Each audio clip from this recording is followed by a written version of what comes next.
Today I want to talk about using Trello, but on your cell phone.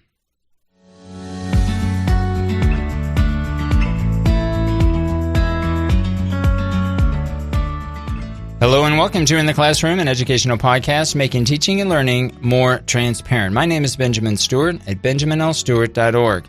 Today I want to talk about using Trello and show an example of how to use Trello on your cell phone. Before we get into today's topic, if you have any questions, insights, or if you're using Trello yourself and want to share those experiences, feel free to reach out to me on my Twitter handle at BNLEEZ. Or if you want to be part of the Discord community, you can find the link at my website at benjaminlstewart.org. Today I want to provide a short explanation, and I also created a video showing students who are taking courses with me this fall 2021 semester how to use Trello, what it looks like. And so I created this short podcast, and again, if you're interested in looking at the visual component, looking at the video and showing and seeing what it looks like specifically, then I would recommend going to the show notes for this podcast and checking out the video. Again, this was for students who are enrolled in classes with me this fall 2021 semester, and I wanted to kind of contrast what the experience will be on a mobile device versus what it likely will look like when you access Trello, access the same course content on your desktop computer. So without further ado, let's get right to it. For those of you who have class with me this fall 2021 semester, I want to spend a few minutes talking about Trello, looking at it from a cell phone. I know most of you will be accessing the course content in Trello using your cell phone. I have created a prior video and a prior podcast episode where I'm talking about Trello on a desktop computer, but today we're going to focus on the mobile device. It does look different in terms of the way that some of the information is organized, and I want to show you what that will look like. So I'm going to show you what this looks like on my Android device. So if you have an iPhone, it's going to be very similar. The functionality is basically the same.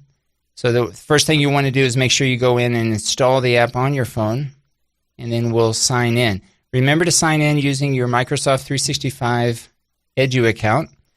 You certainly can create a personal account if you wish, but again, my suggestion would be to use your university account, since all the course content will be under a board that lists you as a member using your university email.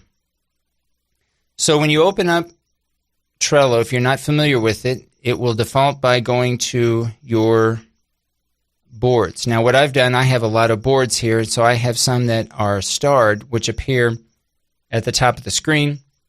If you're new to Trello, then you're more than likely only going to have one board or one class appear in your Trello app, and it should appear at the top. Now, each of these images that you see here, mine say discourse analysis, CAE, listening and speaking. These are what's called boards. Okay, so again, I have a board for each class. Okay, so this is my discourse analysis board. This is my communicative abilities in English board, and this is my listening and speaking board.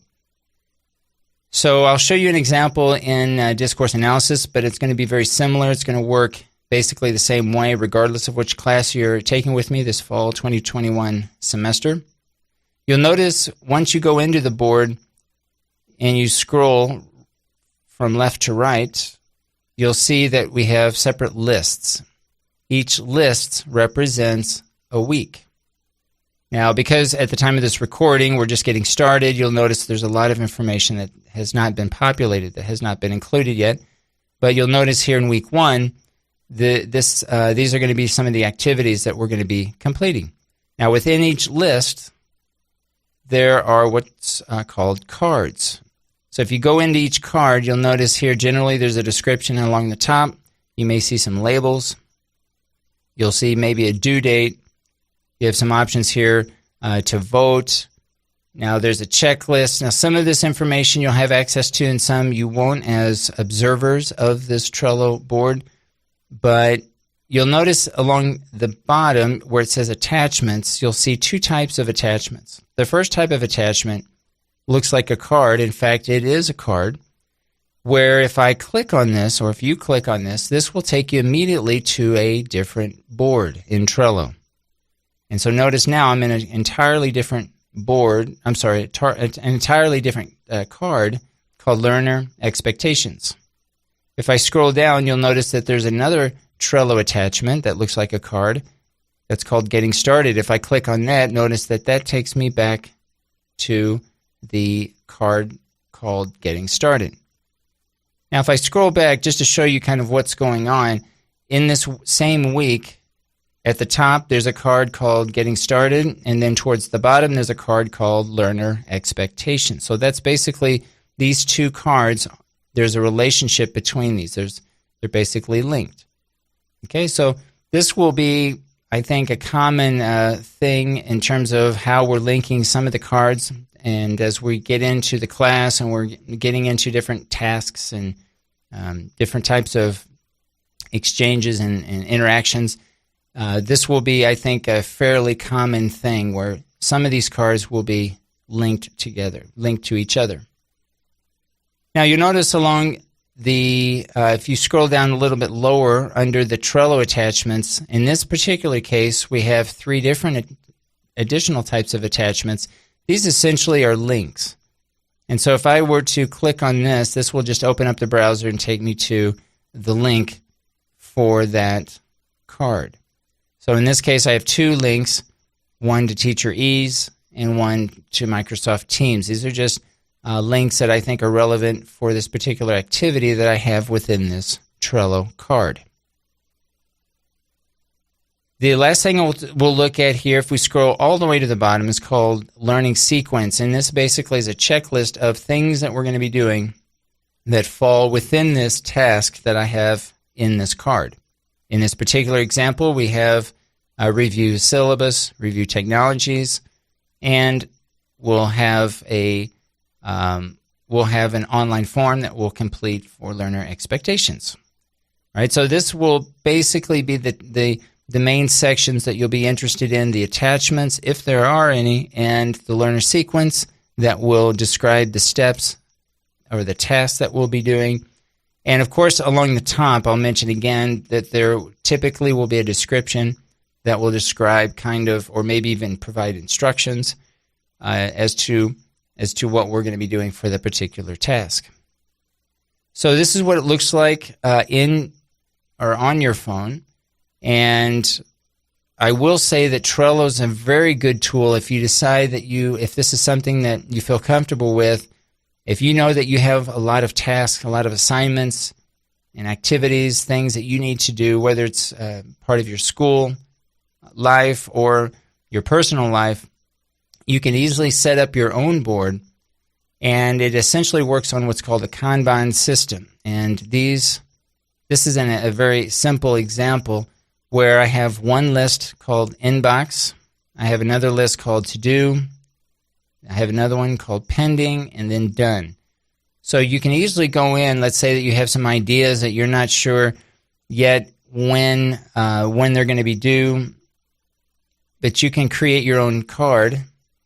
And let's say that you open this up and you can give it, a description. You can provide your own labels. Okay, you can edit your labels and color code those as you wish. But you can assign a date. Let's say that you assign a date for today. And you go back and say, okay, this is actually something now that I'm going to be working on. You can click and drag and bring it over to the to-do list. Let's say you have completed the task and you're waiting, let's say, for a grade from the teacher, or maybe you're waiting for something to be completed from a teammate. You can move it over to the pending list, and then finally you'll bring it over to the done list when it's completed. The last thing you can do, you can leave those as long as you want in the done column, but over time you might accumulate a lot within this list. And so you can always go in, if you want this to be archived, click on the ellipsis, select archive. Now it doesn't appear anymore, but it does stay within the board. You can always go back and find it since it's been archived. It hasn't been deleted.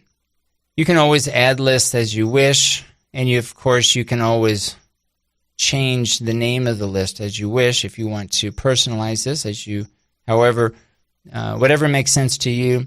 This is very versatile in that sense, but this is just a very general way that you can use Trello outside of our class, maybe that will help you organize some of your activities and your responsibilities. All right, so I think we'll stop there. If you do have any questions with using Trello or any questions in general related to technologies, make sure that you're reaching out to me. If you want to send me a private message, you can do so using the chat feature in Microsoft Teams. If you want to send a public question, you can do so by going into Microsoft Teams under the post section and post your public question. And that's very useful when you think that your question will be of use or of interest to some of your classmates as well. You've been listening to In the Classroom, an educational podcast making teaching and learning more transparent. Thanks for listening.